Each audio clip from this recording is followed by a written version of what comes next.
अस्सलाम वालेकुम नाज़रीन, मैंने आपको इससे पिछली वीडियो में डॉक्टर फ़राह का बनाया हुआ स्क्रब बताया था, जो कि गाँव के लोगों के लिए स्पेशली था। क्योंकि वो बहुत एक लो प्राइस में अपने लिए स्क्रब इस्तेमाल कर सकते हैं।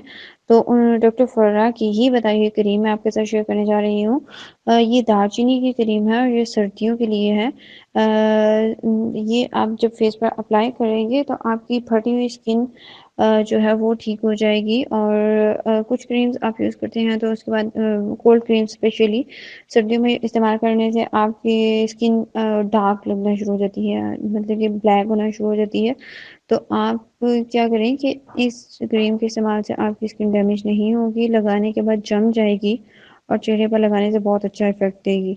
तो इसको आप 20 वैक्स लेना है रुपीज़ 20 का, दालचीनी पाउडर लेना है 1 टीस्पून, टैल्कम पाउडर 1 टीस्पून और नींबू का रस लेना है 1 टीस्पून। इन सब चीज़ों को आपने ब्लेंडर में डाल दें या फिर वैसे मिक्स कर लें, और मिक्स करने के बाद जब आप फेस पर अप्लाई करेंगे तो ये जम जाएगा, और जम जाएगा तो आप इसको या तो पानी से उतार लें या फिर उखेड़ कर उतारेंगे तो आपके गैर ज़रूरी बाल भी निकल जाएंगे और इस क्रीम से आपको डबल फ़ायदा होगा। तो नाज़रीन, बदलते हुए मौसम के साथ अच्छी अच्छी क्रीम्स के लिए और स्क्रब्स के लिए हमारा चैनल सब्सक्राइब कर लीजिए। शुक्रिया।